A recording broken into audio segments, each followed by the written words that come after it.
Sir ചോദിച്ചില്ലേ കോളേജിൽ കുത്തു നടന്നിട്ടും ഇവന്മാരൊക്കെ എന്താ അറസ്റ്റ് ചെയ്യാത്തതെന്ന്? സാക്ഷികളില്ലെങ്കിൽ പോലും എനിക്ക് അറസ്റ്റ് ചെയ്യാമായിരുന്നു.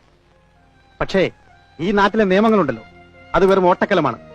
നീതി ചോർന്നു പോകാൻ പഴുതുകളിട്ടിരിക്കുന്ന ഓട്ടക്കലം. ഒരു കൂട്ടത്തല്ലിനിടയിൽ ഒരുവൻ കൊല്ലപ്പെട്ടാൽ ആരാണ് കുത്തിയതെന്ന് തെളിവുണ്ടാവില്ല. അതുകൊണ്ട് അർഹിക്കുന്ന ശിക്ഷ കൊടുക്കാൻ പ്രയാസമാണ്, പ്രത്യേകിച്ചും ശരിയായി സാക്ഷിയില്ലാത്ത സ്ഥിതിക്ക്.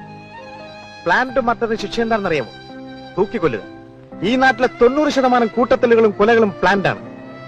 അതിലൊക്കെ പ്രതികളെ ശിക്ഷിക്കാൻ ഈ നാട്ടിലെ നിയമത്തിന് കഴിഞ്ഞിരുന്നുവെങ്കിൽ ഇവിടെ തൂക്കുമരങ്ങൾ തികയില്ലായിരുന്നു. എന്നിട്ട് വിമാനൊക്കെ പിടിച്ചകത്തിട്ട് വല്ല ചെയ്യാന്ന് കരുതിയാ ഇപ്പൊ കണ്ടില്ലേ, മോളിൽ നിന്നൊരു ഫോൺ വരും, വിട്ടേരെന്ന്. എന്ത് പോക്കത്രം കാണിച്ച് ആര് അറസ്റ്റ് ചെയ്താലും അവരെല്ലാം ഓരോ പാർട്ടി പ്രവർത്തകരായിരിക്കും. അത് തേച്ചു മാറ്റിയാലും ഓരോ പാർട്ടിക്കാർ വരും, മിനിസ്റ്റർമാരുടെ പ്രൈവറ്റ് സെക്രട്ടറികളും. ഇവരുടെയൊക്കെ ചെരുപ്പ് നിൽക്കുന്ന പട്ടികൾ ഈ നാട്ടിൽ. ചില പത്രക്കാര് അവരെന്നും പോലീസിന്റെ കഴിവില്ലായ്മ കൊണ്ടും അനാസ്ഥ കൊണ്ടാണ് കേസ് കഴിഞ്ഞത്. പിന്നെ ഇവിടുത്തെ പോലീസുകാരൻ ഈ നാട്ടിൽ എന്ത് ചിരക്കാനാ?